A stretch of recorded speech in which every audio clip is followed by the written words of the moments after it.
Hello, everyone. This is W, aka William, host of the High Art on the Edge page.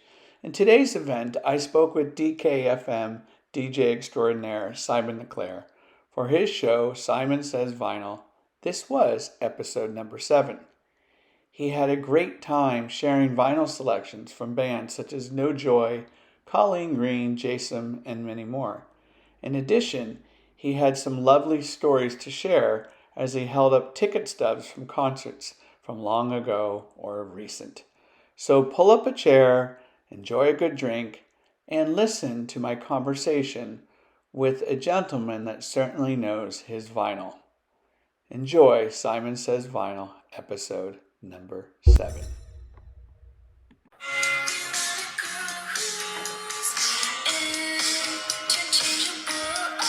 Who wants to grow up? Simon, do you want to grow up? Never. Hello, everyone. This is W, aka William, host of the High Art on the Edge page. Today, we are at episode number 7 here with a good buddy of mine, Simon Leclerc, DKFM DJ extraordinaire, Mr. Melomania, who is here to offer up and share his suggestions on some album picks. And I believe he's going to be sharing some merch that he has picked up along the way. Yeah. And feel free to let us know where you're tuning in from. Feel free to let us know some albums you've been enjoying. We want to hear from you. Mr. Leclerc, how are you doing? I'm doing okay. It's you mentioned it's Sunday, so I believe you. It's Sunday. So that's all right. It is Sunday. It is Sunday, July 2nd. And the air quality in the Bay Area is good. Oh, congrats. How is the air quality up where you are in Toronto? It depends which way the wind is blowing. But yeah, there's definitely some days where we get that red alert that it's like, don't go outside and do anything strenuous because, not a good idea with the smoke. And it smells like campfire. Like 40% of the time, it seems to smell like campfire in Toronto, which is lovely at first. And then you're like, wait a second, why does it smell like campfire? And then it's not so cool to think about. It's pretty bad all over, huh? Yeah. So, but it sounds like the northern U.S. is getting it worse than we are. It's like the wind keeps sort of twirling it around the Toronto area and hitting like Minnesota. Yeah. No, it's I've seen some images. And very, it reminds me of California. I mean, we've been plagued by this and just riddled with wildfires over the past 8 to 10 years. And then hey, Slow Dive. Do we talk about it? I can't remember. That's been the past. We haven't talked about them coming back again, but I mean, yeah. Did you get a ticket? Of course, I got a ticket. I got that pre-sale like immediately. Oh, okay. Got like second row balcony seated seats because I wanted to sit. Nice. So So where are they playing? When are they playing? They're playing a place called the Queen Elizabeth Theatre in Toronto. I've got the date in my phone somewhere. Everything's such a blur in my life right now. I know it's in the fall. And so I feel like it's a Saturday in the fall, and I'm correct, I think. Okay. Slow Dive. Oh, September 23rd. It's in my calendar. Good for me. So yeah, September 23rd, Queen Elizabeth Theatre. Cannot wait. So this will be, how many times do we have seen them? 4. Okay. This will be number 4 for me, I think. Yeah. Is there a standout? Well, let's just say my email address that I don't. It's what you go through lots of email addresses, right? But the email address that I've had since I was having email is When the Sun Hits. Nice. So when I first heard that live, there were tears. There was verklimpiness from me as I watched them put that forward. I love that song. That's my favorite song. I love it. You? Anything for you? Well, so here's the thing. I'll see them in San Francisco. They're playing at the Warfield again. Right. Extraordinary place to see a show.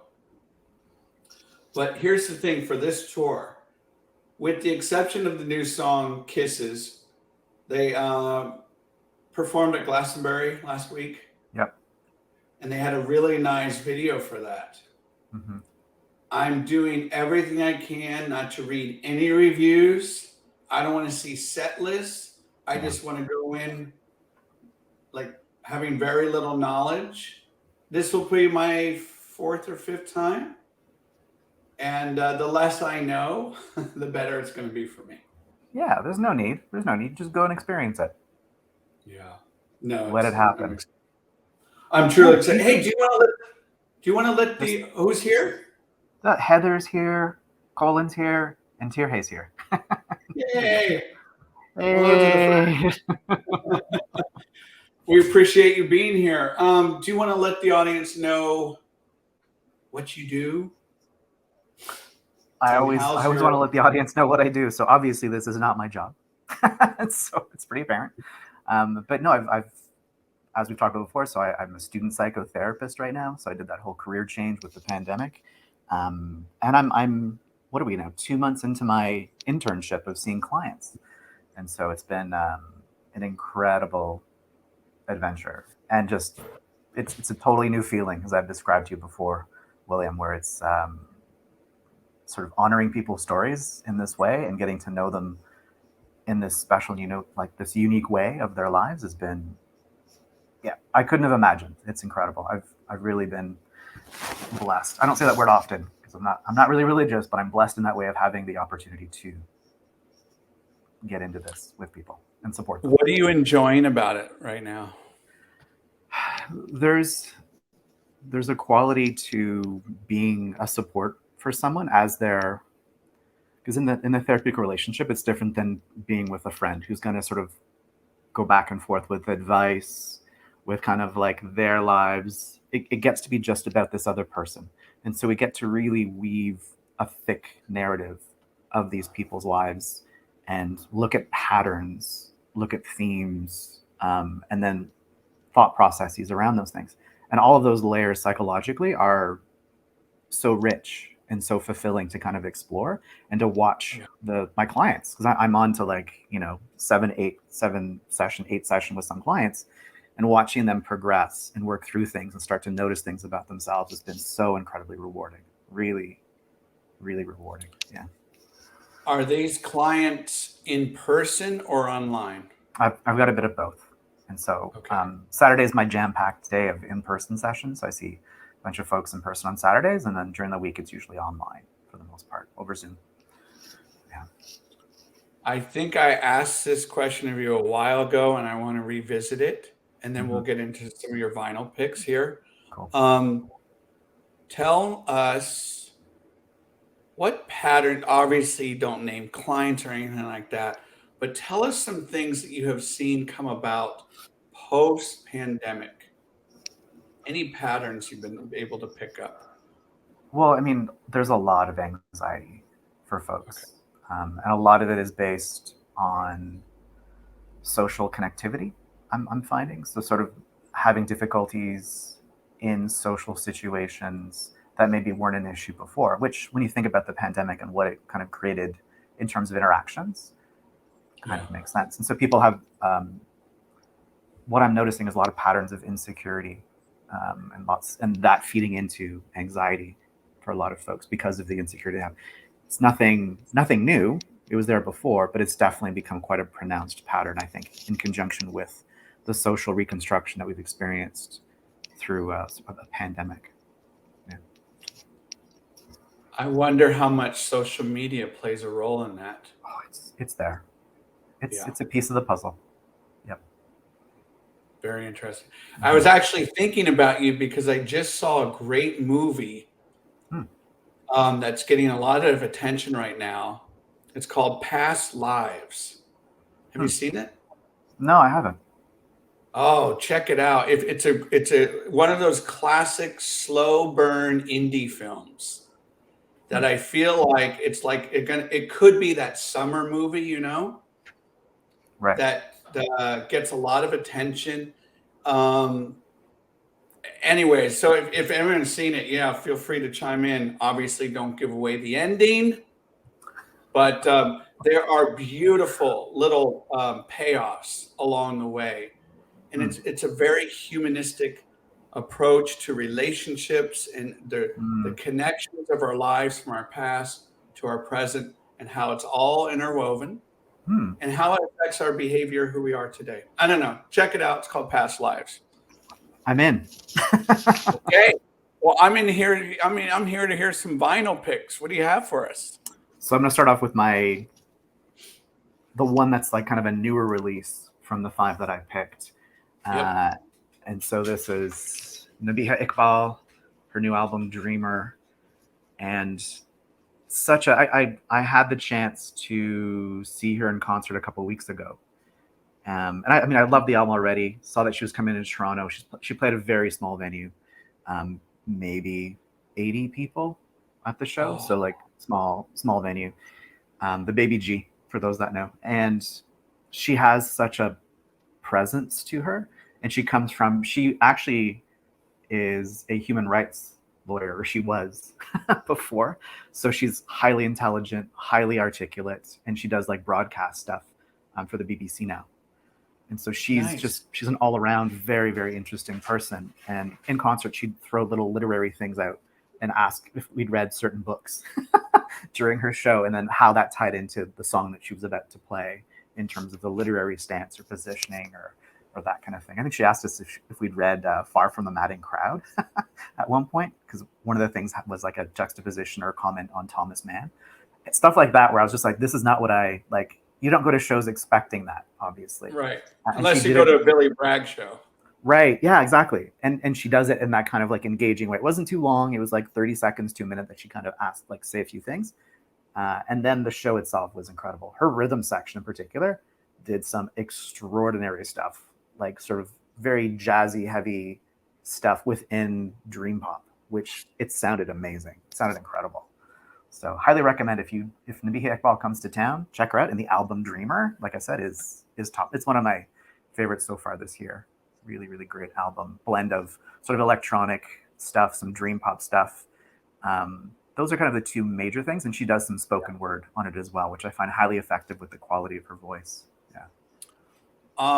So when you sent over that suggestion, I took a listen and instantly it grabbed me. It didn't. Yeah. Instantaneously. And there's a track here towards the end. It is actually my favorite track on the album Dreamer. It is called A Tender Victory. Mm-hmm.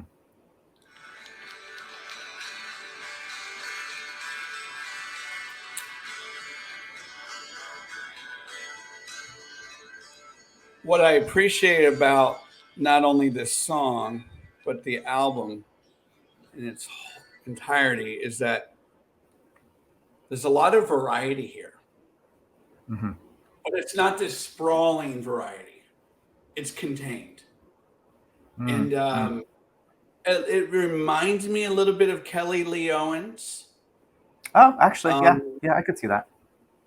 I didn't realize the background that you had shared, so thank you for that.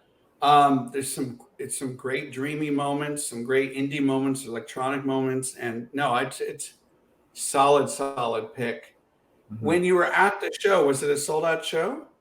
I don't think it was. I'll be honest. It didn't feel like it was sold out. So, and she doesn't quite have. It was her second time through Toronto, but she did a DJ set last time. She said so because she sort of toured as a DJ because she's done more electronic stuff in the past. And because this is her second album. Her first album and this album under Nabihah Iqbal are both kind of more of a blend of electronic, spoken word, and dream pop. So yeah. No, great stuff. All right. Oh, by the way, do you have a favorite track from that album or two? To be honest, I keep going back to Dreamer and Closer Lover, the very last song on the album. When they did it live, that was the one where there was loads of additional jazz fills as it sort of like outroed, and we all just sat there going like, "What are you doing? This is incredible!" Because it just sort of it swelled with precision and chills. Really, really great. But yeah, and it's on Ninja Tune. I thought that was so odd. I was like, Ninja Tune. Like we said, my trip hop is on Ninja Tune. So. And she lives in London. As far as from what I can remember, I think she mentioned London. Yep. Okay. Yeah. All righty. Next up, going to some Canadian stuff here.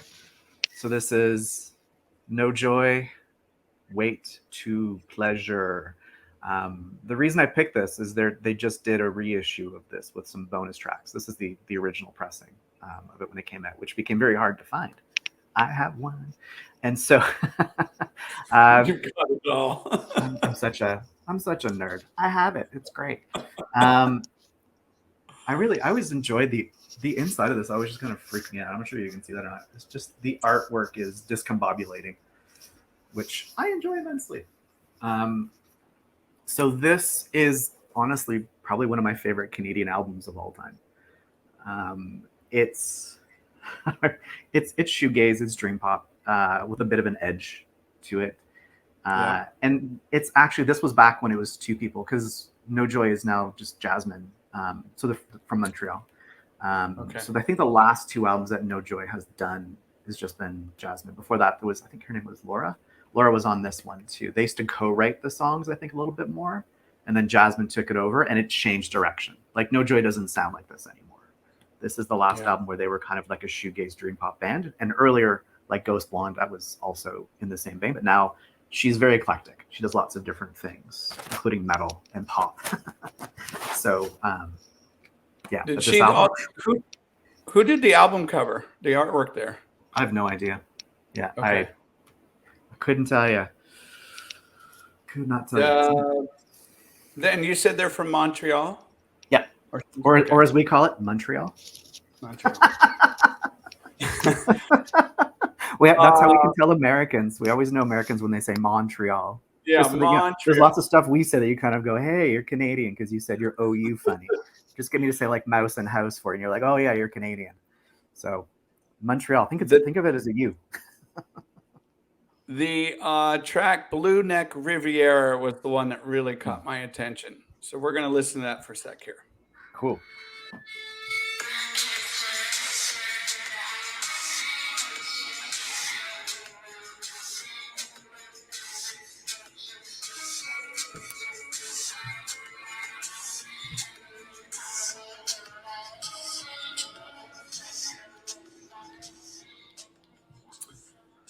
I noticed the albums that you pick.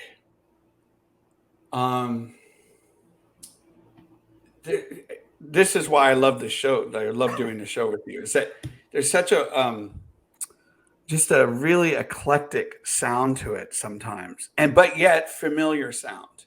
So when I heard that track, and I'm sure someone's going to argue with me, maybe you, but that reminded me of Curve like instantly. Even though it doesn't, but so I don't know. There's always a connection to these albums to our past. What's some of your favorite tracks from the? I'm gonna play a little trivia with you for a second, just because you've listened. I think you've listened to my show, right? Like my radio show. Yeah. Such a weird thing to say right now.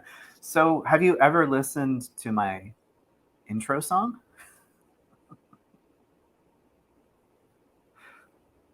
Because guess what? Is it Curve? Oh, it is? No. Like it's on this album. There's one of the songs on this album that's actually my intro song for my radio show. Is it Lunar Phobia? Nope. How many? So you got like what, 8 picks left? I'm going Prodigy. Nope. Heather, help me out. Come on, Heather. Anybody? Heather. So if you've listened to Melanania Safety Zone. I know it is. It's Pleasure. Nope. Wow. Oh. There's so few songs left. Let's go all the way. All right, where'd you get there? Which one is it? It's Slug Night. This one? Oh. Damn. That's my intro song. How the hell did you pick that? I love that song. out of thousands of songs. Like, that's it. Well, I with the show at that point in time, at least it wasn't with DKM yet. So I was the Canadian DJ. So I wanted to have intro and outro songs that were both Canadian. And that was the first thing. And then I'm like, well, what's a Canadian song that AI love and has a good riff progression? That'll be like a good punchy intro. And it took no time at all. I'm like, that's going to be the intro. And then it was more to do with the outro, which then Greg actually picked. Thank you for that trivia. No problem. Okay, everyone remember that.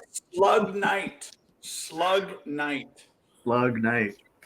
Track number 4. All right, let's go from No Joy to J-Som. So J-Som. Aniko, Melina is a genius. This woman, she's just incredible. Absolutely incredible. I'm trying to think of what to say about this. This is one of those albums that the first time I listened to it, Superbike, which is the second song. Yeah, the second song, Superbike, very catchy, radio-friendly, dream pop song with like guitar. Fine. And you're like, I love that song. The more you listen to the album, everything else kind of catches up to it. There's so much going on in the other tracks. Even though it's just like jangly, dreamy pop, guitar pop stuff, it's so well crafted. Like the guitar intricacies and things that she's doing are simple yet textured and layered so that it grows over time. So like the more I listened to this album, the more I loved it, to the point where I don't really have a favorite anymore. Like they all just kind of, it's an album together. It really is a cohesive piece of artwork. So I love it. And this is actually a really nice, I only show the pressings that are kind of like colorful. If it's a black pressing, I feel like you're all like, hey, black vinyl. Good for you, Simon. But this is a nice pressing. I enjoyed this. And so it's got a nice color to it. And it's got like speckles of orange in it that can put a bit more of that. Nice. It's just done really, it's a nice pressing. That came out in 2020? I feel like it was earlier than that. 2019 maybe, or 2018? What's the title referred to? I don't know. I was actually trying to figure that out. She does like word generator things as titles for things, because J-Som came from that as well. So it might be related to that, or it might be a translation of something. Because I know that she does that as well. She's has Filipino heritage. So I know that sometimes she brings sort of family ideas or heritage into some of her art as well. But if someone wants to look that up, that would be awesome. Aniko. Now, I actually did some homework. I know, can you believe it? Good for you. And I looked up who mastered that album. Oh. I feel like I knew this at one point.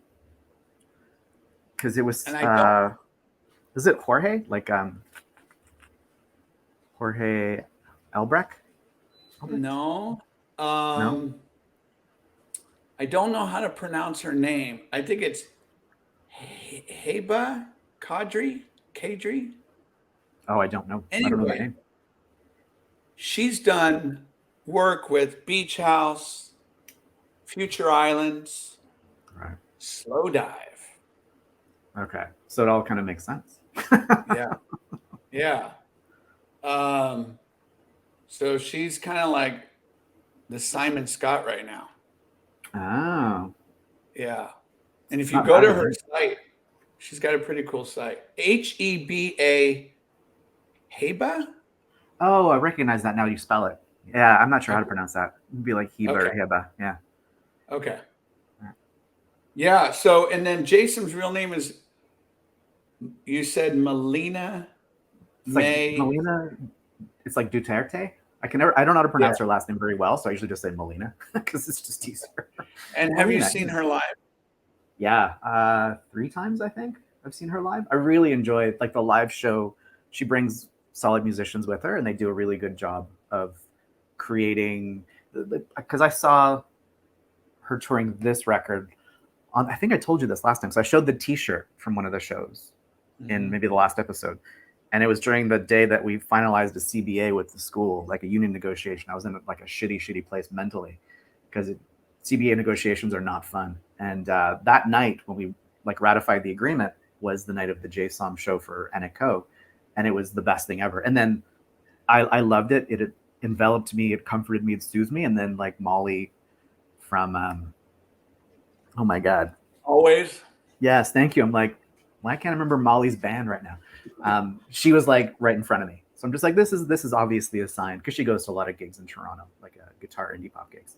So like, and Molly's here too, so this is meant to be. And then I went home feeling a lot better after a shitty day. So thank you, Jason, for healing me. If you feel comfortable, since we're talking about shows, if you feel comfortable, would you like to share with us a concert that you had high hopes for and left feeling very disappointed? Dear Lord, I would need to give that more thought. I would need to Okay. look through my ticket stubs and t-shirts. Actually, probably not Okay. t-shirts, ticket stubs, because I wouldn't buy a t-shirt if I was disappointed. Yeah, I mean, there's definitely been a few where I was like, yeah. The last time I saw Spiritualized, I'm like, this is it. I think I'm done. So yeah. Well, watching him sit on the side of the stage, it's like, okay, so this is where we're at. I don't need to see this in concert anymore. It used to have like a special meaning for me, and I've seen him a ton of times, and it's like, okay, I think I'm good for a little while.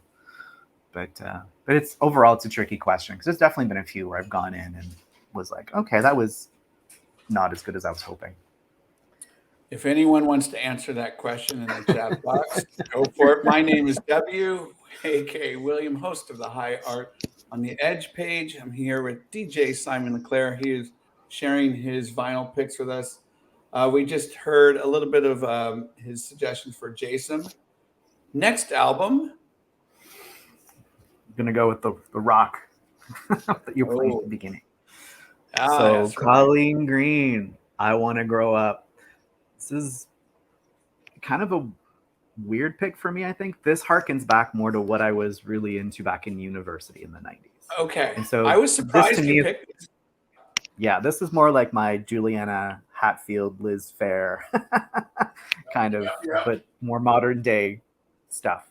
And there's a connection there. So don't let me forget the Juliana Hatfield connection to the next album I'm going to show you. But anyways, this also is one of those records that I sometimes I just like a bit of like power guitar, bubblegum pop coded stuff. Even like Velocity Girl had moments of this, right? Yes.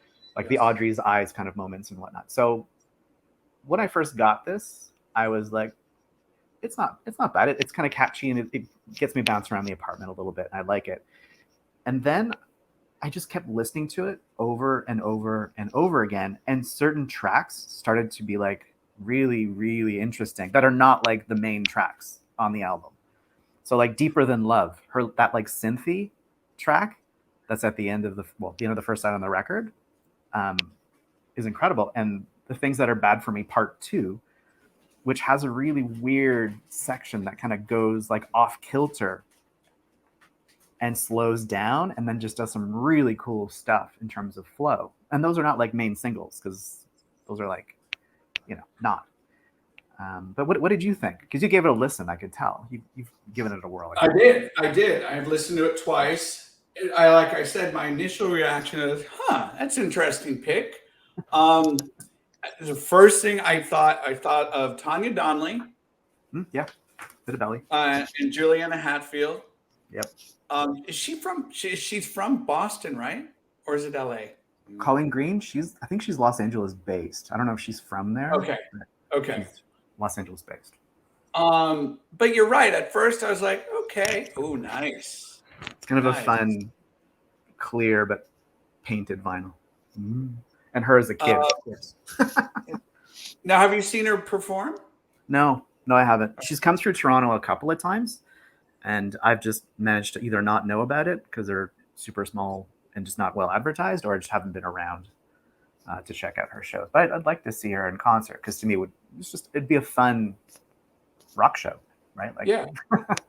like how many albums does she have? 2? I think she's got 2 albums, and then like sort of singles and little things here and there. But she's got 2 proper albums, from what I understood. But she doesn't really seem to do a whole lot. She's on Hardly Art. She kind of does things at her own pace, and I think just kind of hangs out and does session work as well. Does some guitar work for other people, and so. No, I think the way you described it it's actually what I was doing, because you said something about messing around in your apartment or cleaning or something. That's exactly what I was doing in this Yeah. office. He's just It was like, perfect. Hey, vacuum, dusting, here we go. yeah, exactly. It's No, really good for that. yeah. Colleen Green, Some People was my favorite track. What about for you? Uh, Things That Are Bad for Me Part 2. Honestly, that change in pace and I think key even really throws me off in a way that I love. And it's just a short track, but it gives me tingles when I get to that particular track. Yeah. Good pick. Right. I like Something it. different. Something different, right? A little indie rock. Yeah, that's right. All right. Speaking of indie rock, you ready for my last vinyl selection? Is it going to change your tone of voice? What do you mean? I don't know if I can't do this. I actually need a balloon. So yes, Helium. The Dirt of Very Luck. nice. This is my like classic pick, I guess. Classic for us. And I married Timony. What else can I say? So the thing that I wanted to bring up is I mentioned the Juliana Hatfield thing. So the Right. original lineup of Helium had her brother. So Jason Hatfield was in Helium originally. Okay. And like when they're doing the early recordings, and then eventually like Ash Bowie from Polvo Yes. joined because I think they were dating. Mary and Ash, I think, were actually together as a couple, and then of course not. And this album though is just one of those indie rock staples. So I was trying to include like what I considered an indie rock staple from the 90s that people generally You know nailed about, it. but some people might not. And if they don't, they need to get on it because it's just super They're from important Boston. to educate. Yeah, exactly. Yeah, there we go. Thank you. Yeah. And I brought this as well, just because like the Super Bowl EP led into the Dirt of Luck. So this came out first. And then they re-recorded Super Bowl for the Dirt of Luck. So it sounds a little bit different on the EP than it does on the album. And I prefer the EP version of Super Bowl. And this also has my favorite Helium track on it that is not on anything else. What Institution Are You From? Ooh. Which is just an amazing song. And it's all in the same ilk as the Dirt of Luck. But for some reason, that song is only on this and only Super Bowl made it from this to the album. Whatever. Do you remember that magazine? I think it's still around. Alternative Press. Well, I think so. Yeah. Why? Yeah. Because that was a band along with Superchunk, Mhm. Quicksand. That was like the staple of that magazine, that time period. Belly a little bit. God, I'm sure I can't. Polvo. It's just all Velocity Girl, all in that kind of that sphere of music. And so when you picked that, I was like, that took me back to that magazine. I don't know if it's still in publication, but man, that magazine, I could sit at a coffee shop and read for hours. That and The Big Takeover. Yeah. Were you a coffee sitter, magazine reader? I used to go to coffee shops and read. So we have something in Canada called Exclaim. So they used to do, well, they still do music sections. And so with a slightly more of a hit on Canadian artists. Okay. And so I used to bring that to, you could pick that up at a coffee shop and read it while you're at the coffee shop kind of thing. And it was just a newspaper basically that had music and arts. And it would list all of the gigs coming up. So before internet listing all the gigs, I used to use Exclaim or sometimes Now Magazine to look at what gigs were coming up and look at their reviews. And so, yeah, I'm there. That was great. So I love spending my afternoons during the weekend just sort of doing that at a coffee shop. And it's a big part of being an indie rocker back in the late 90s, early 2000s. Where do I get my information from? Yeah. I'd get that. NME, of course, Melody Maker. I'd sit down, just like I would study the thing. Well, it's interesting. Did you ever, because there was a shoegaze magazine, rather short-lived, called Losing Today, that I think they only had maybe 3 or 4 issues. And I remember finding one once at a bookstore and being like floored. And I bought it. I still have it somewhere. And it was like a shoegaze magazine, but like bizarrely after the fact. Because it wasn't like in the early 90s. It was like mid or late 90s that Losing Today came out. And it was a great magazine. Have a copy of it? I do somewhere, but I honestly don't know where I've put it at this point. Yep. You Bring found it out for for me? the next. Oh, my wife found it for me. She just informed Yeah. me. Thanks. Oh, that's right. Because she worked at bookstores. So she worked at a bookstore and she was like, what the is this? Wait, so she has it right now in her hand? Oh no, we lost you. Oh, you lost me? Oh, there you are. There you are. She doesn't. Oh.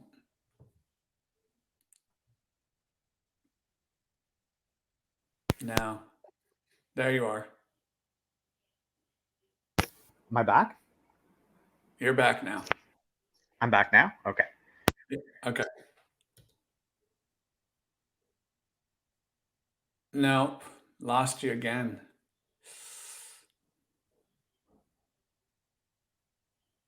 Changing on my side that I can tell.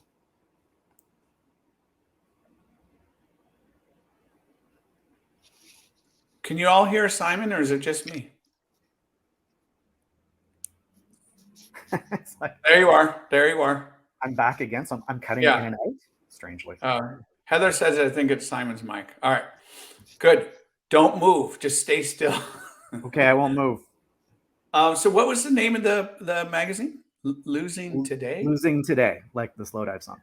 Yeah. Yeah. And so she brought it home from a bookstore because she found it and she's like, what the heck is this? And I'm like, oh my gosh.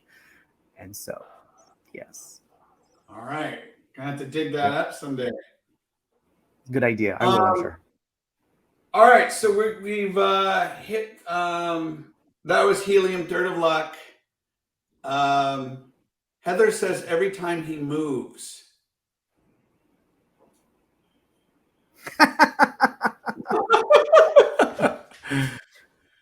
So I have to stay perfectly still. Don't move. Okay, so you have some merch for us you want to share? Yes, I'll try to do it without moving my torso. So I'll just use my arms. So I'll start with concert tickets because that's easier to do without me moving. Oh, I love this part. Here we go. So first one, where is it? Just because we had a bit of a housey techno vibe earlier on with my Nabihah Iqbal pick. This is Orbital from like way back in the day. So I think this was from 1996. Yep, 1996 Orbital at the Opera House in Toronto. And it was just one of those shows where I didn't normally dance at shows because I was an indie rock kid, and this changed my life.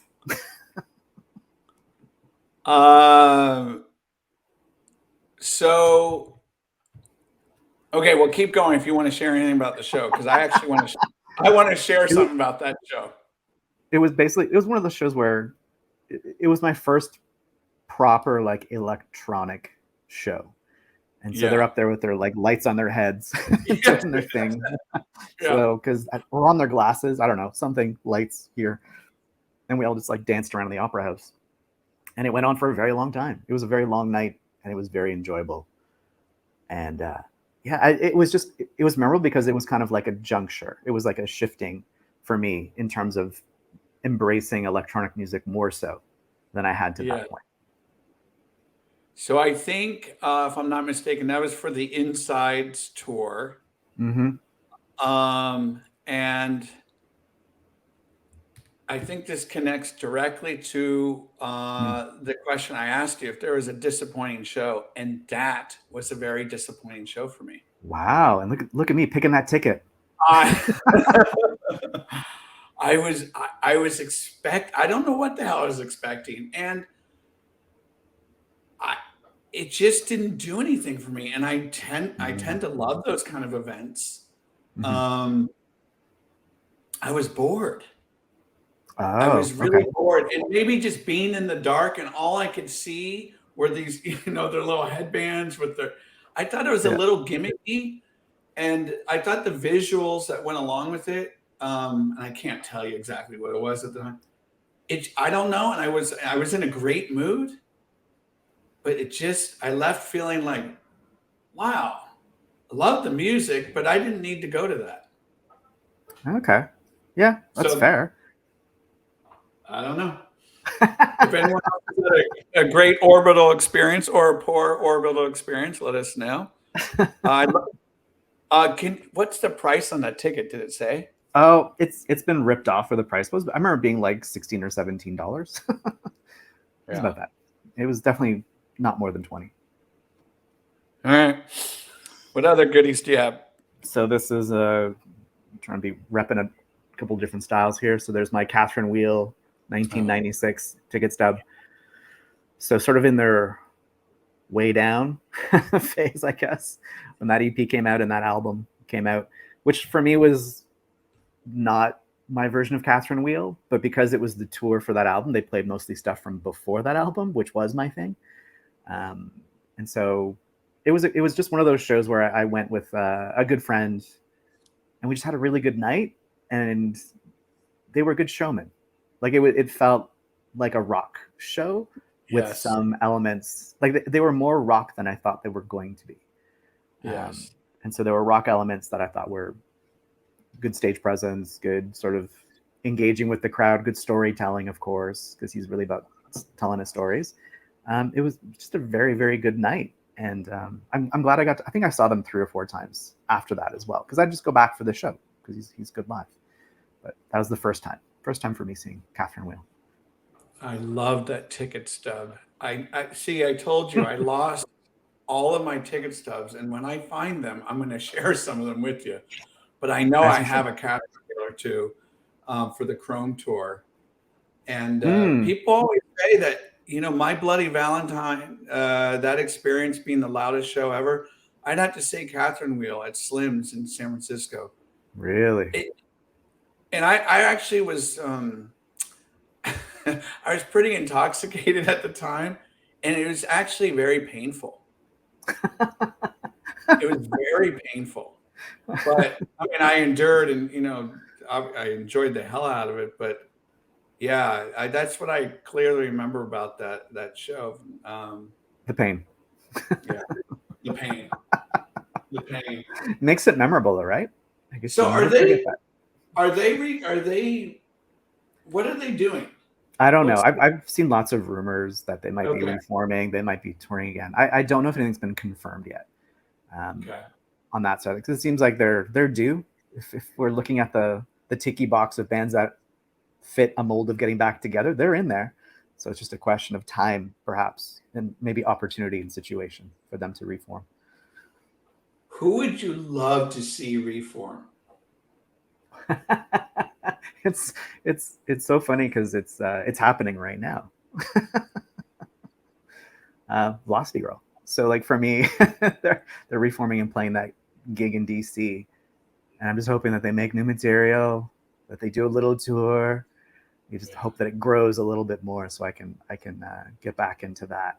It's funny because I was thinking the other day about like albums that I wish they would actually press to vinyl, like that are favorites of mine. And a band that people don't generally know about called Close Down, they had this album called Near Field that was on Silent Records back in like 94, 95. And it came out around the same time as Souvlaki. And it sounded like a more ambient version of Souvlaki, but it's really, really good. And I think they were from the San Francisco area. And I mean, if they reformed, they'll never reform because they didn't make it. They were never big enough to reform. But I would love it if Close Down made more music, or even had their stuff pressed to vinyl so that I could collect it in a different format than CD. No, there's so many bands, right? Yeah. Or think of a band that you saw or you've seen a couple times and they broke up, but you would love to go back and relive that experience again. This will never happen, and I'm okay with it. But I would love Eric Stripp to get back together and do a couple of shows. When did you see them? Eric Stripp? Yeah, years ago. Like back in, I think the last time I saw them was back in university. maybe shortly thereafter, they might have played a show or two. But they were one of the loudest bands I ever saw live. And one of the shows that I saw them do in Peterborough when I was in university at that point in time was definitely the loudest. I kind of think that one show that I saw them at in Peterborough was what caused me to be partially deaf. It's like really, it was ridiculously loud, and there were like, again, 70 to 80 people, because it was kind of like a small nightclub in Peterborough called the Trashateria that they played at, and I should have had earplugs, and I was right at the front, and it was painful. Yeah, it was painful and delightful. So Yeah. No, I love having these conversations with you. It takes me down that memory lane there. Any other concert ticket stubs? I got one left, so I did 3 of these just to keep it tight. But I wanted to. Oh, nice. So I never saw them. Oh, really? So this was their first, the first time I saw them, and so this was for Millions, "Living Will Never Die." So they played pretty much that album for this tour, and seeing Dejed, or however you want to pronounce, like the 20-minute opening opus of that album, seeing that live, like they came out and they had jumpsuits. They all had matching jumpsuits on and like little lights. I think they were on like helmets. And so there was a weird kind of presence that they had on this, like when they came out as a troupe. And then they broke into Dejed right away. And it was the coolest. It was just, you're like, this is special. This is something different than a regular show. And then when they played Glass Museum, which is my favorite Tortoise, which is like track 2 on the album, I lost it. That's still one of my favorite songs. I love Glass Museum. Just a beautiful, beautiful piece of music. So yeah, so I wanted to share a bit of Tortoise. And where was that? Was that at Lee's? That was at Lee's Palace in Toronto. Okay. Yeah, they played there a bunch of times. Yeah, and it was $11. Oh my God. Damn. Yeah. So. Yeah. So I'd say for me, the one band I would love to see again, although he can be very difficult on stage, but when I saw them 3 or 4 times in San Francisco, Red House Painters. Oh, Mark Kozlik, yeah. And he was in that just moody as fuck. Just like, if he was pissed off at his bandmates, he would tell them to stop playing. If he was annoyed with the crowd, he would call them out. I mean, you really just had to surrender yourself and go, all right, what am I going to be dealing with tonight? But and he would say like, okay, we're going to be here for a bit, and it ended up being 2.5 hours. Yeah, 3 hours. And one of my favorite shows he played probably like 5 years ago, a place called the Great American Music Hall. Neil Halstead joined him on stage for 2.5 hours. Jeez. And wow. Who is the drummer for Sonic Youth? Oh, Steve Shelley. Is that Steve Shelley? Yeah. Yeah. He played on drums. So it was those 3. I mean, that was incredible. And during one of the songs, Mark's playing and he stops the music and he's like, he looks over at Neil and he goes, God damn, you look the same as when I first started loving Slow Dive. He hasn't aged a bit. Anyway, so yeah, I would love to see. I know obviously he'll never do it again, but yeah, so many memorable concerts. Yeah. I'm going to give you my vinyl pick, and it's sitting right here. For those of you that didn't know, I can enjoy a little bit of the hip hop. I know it's trendy. I get it. Here we go. But I did this event yesterday honoring Beastie Boys, and a couple friends of mine. We went down the Beastie Boys rabbit hole and explored all of their albums. And the gentleman that took this photo, Jeremy Staten, he joined us for the conversation. And he was actually really good friends with Mike D. And he gave us some really cool insight and some stories about the Beastie Boys and Blow On, so on and so forth. But the reason why I'm picking this album is because one of my friends said it the best, and he goes, "It's very much like the Sergeant Pepper of hip hop in terms of all the sampling and sounds that are going on." I'm going to ask you, and it's totally fine. Did you ever get into Beastie Boys? Not superficially, I guess is the term I should use. They were around, and I listened to them, and I didn't dislike them. I saw them. I think I watched them at Lollapalooza when they came around and were part of the Lollapalooza 1995, maybe 96, whatever. So they were fine, and I appreciated what they did. It just was never my thing. Yeah. So in their catalog, a phenomenal catalog of music, this is my favorite album. Then Check Your Head, number 2. When you go back and play this, it's just extraordinary how how bands make that transition into their next album, and you're like, damn, they have really matured and grown. They had the Dust Brothers on this. There's just so much history to this album and the lore and just the content that was going on at the time for them in terms of their lives moving from New York to Los Angeles. Anyways, I could go on and on, but it's just it's a tremendous body of work that it's an album that I feel like you can just listen over and over again and be like nowhere near its astonishing accomplishments. So I'm picking Paul's Boutique. So there you go. I was going to do this one. A Perfect Circle. A Perfect Circle, yes. This is my favorite album of theirs. Side project for James Keenan Maynard of Tool. So I don't know if you like the production on their albums. I find pretty amazing. So, all right. So when's your next show? DJ show? Oh, this Thursday. I got to put that together. So a show. I should think about that. Yeah, I've got a Melamine Safety Zone coming up this Thursday at 10 p.m. Eastern time on DKFM, as always. So that'll be hopefully pulled together in the next day or two so I can get that rolling. And yeah, so that's my next MSC. Awesome. So yeah, hey, so now I'm seeing Vishala's name here. Oh, yeah. Which is nice. Rob has joined us. Terj has joined us. Colin, Heather, and same for me with Orbital, saw them at Glastonbury. Did you ever go to a Reading Festival or Glastonbury Festival? No, it's too big for me.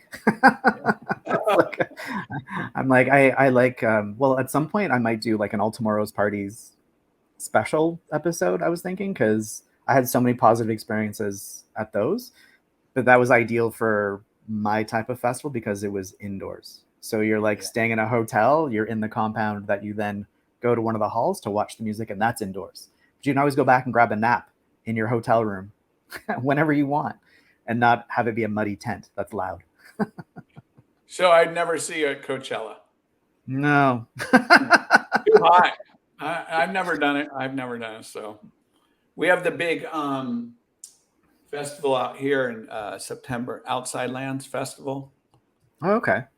That's a big one. But yeah, I don't know. Kudos to the people that can survive those shows. Good for you. All righty.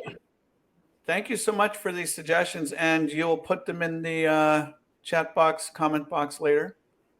You got it. Absolutely. Thank you, Simon. Thank you, everyone, for tuning in. Much appreciated. My name is W, host of the High Art on the Edge page. This has been Simon Says Vinyl number 7. Looking forward to number 8 next month when we hit August. Talk to you soon, everyone. Take care. Thanks. Bye. See you.